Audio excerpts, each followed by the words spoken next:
It was a crisp, cold winter day on the island of Sodor. Snow lay thick on the ground. The engines were working extra hard. James was pulling the slow goods train. He had stopped at a signal. Percy pulled up alongside carrying the mail. "Hello, James," said Percy. Then the signal changed to green. "Goodbye, James," whistled Percy, and he was off in a flash. "I was here first," grumbled James. "Why do I have to wait?" "The mail train is more important than slow goods," said his driver. Later, when James stopped for water, Thomas was already in front of him. "I have to go first," said Thomas excitedly. "I am a guaranteed connection."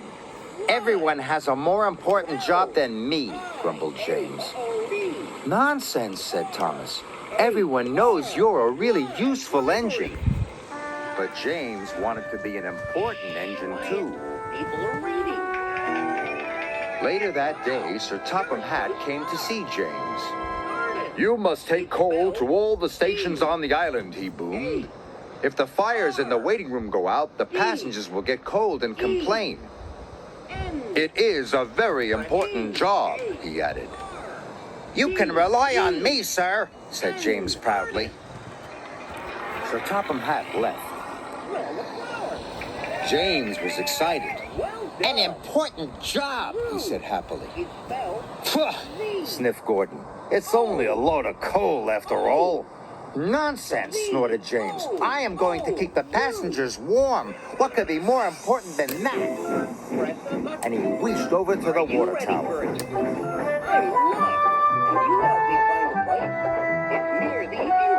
But there was a line at the water tank. "Come on," he steamed impatiently. "I have an important job to do."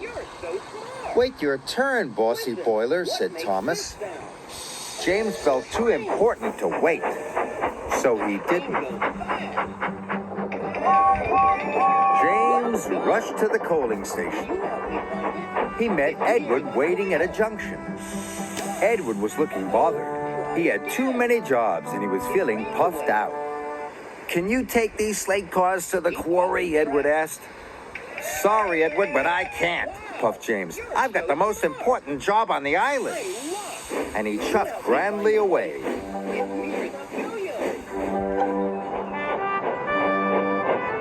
James arrived at the coaling station. He buffered up to the coal cars and was on his way.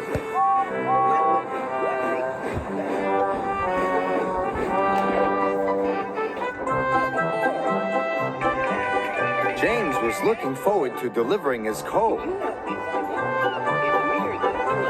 "Now I'm useful and important," he chuffed happily.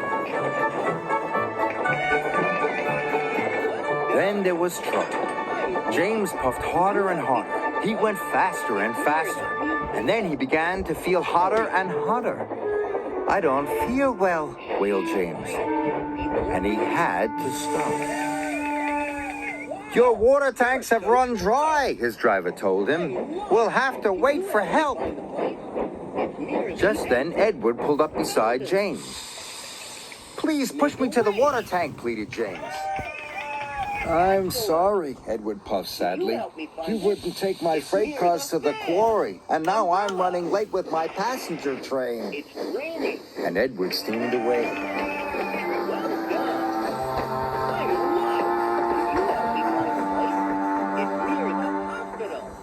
Edward stopped and told the signalman all about James. The signalman telephoned for help, and soon Salty was on his way. He pulled up alongside James. "Why didn't you fill up with water this morning, matey?" James told him about the line at the water tank. "I've heard you were too busy to help Edward too," said Salty. "I was in a hurry," protested James. "Mine is the most important job on the island." "No job is more important than helping another engine," said Salty firmly. And deep down in his boiler, James knew Salty was right. Thanks to Salty, James's water tank was soon filled and he was well on his way. He knew he had to make up for lost time. Then James saw Diesel up ahead. He had broken down and looked unhappy. James wanted to tease him, but then he remembered what Salty had said. No job is more important than helping another engine, he said to himself. And even Diesel is an engine. Come on, Diesel. I'll push you back to the sheds.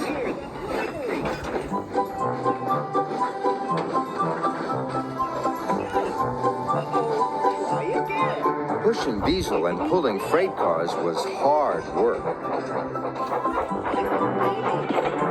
At last, James got Diesel to the repair yard, but he still had to deliver his coal. The